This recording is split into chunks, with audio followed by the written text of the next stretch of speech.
नमस्कार, मी प्रवीण. माहिती लिंक या चॅनलमध्ये आपलं स्वागत करतो. मुख्यमंत्री माझी लाडकी बहीण योजनेतील लाभार्थ्यांच्या कपातीबाबत अपडेट देणारी एक पोस्ट राज्याच्या महिला व बालविकास मंत्री आदिती तटकरे यांनी त्यांच्या एक्स अकाउंटवर दिलेली आहे. नक्की ही पोस्ट काय आहे याची माहिती आपण या व्हिडिओमध्ये पाहणार आहोत. चॅनलवर पहिल्यांदा आला असाल तर चॅनलला नक्की सबस्क्राईब करून ठेवा. अशाच महत्त्वपूर्ण व्हिडिओ आम्ही तुमच्यासाठी घेऊन येत असतो. चला तर मी व्हिडिओला सुरुवात करूयात.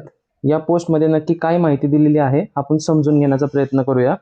येथे आपल्याला पाहायला मिळते, मुख्यमंत्री माझी लाडकी बहीण योजनेतील लाभार्थ्यांच्या कपातीबाबत काही माध्यमांकडून प्रसारित करण्यात आलेल्या बातम्या चुकीच्या व तथ्यहीन आहेत. खाली आपल्याला पाहायला मिळते, दिनांक 31 मार्च 2026 पर्यंत लाडक्या बहिणींना ई-केवायसी करण्याची संधी देण्यात आलेली आहे. ज्या लाडक्या बहिणींची ई-केवायसी चुकली होती त्यांना त्यांच्या ई-केवायसी मध्ये दुरुस्ती करण्याची संधी उपलब्ध करून देण्यात आलेली आहे. ही प्रक्रिया अजूनही सुरू असून याबाबत अद्याप कोणतीही अधिकृत माहिती विभागाकडून प्रसिद्ध करण्यात आलेली नाहीये.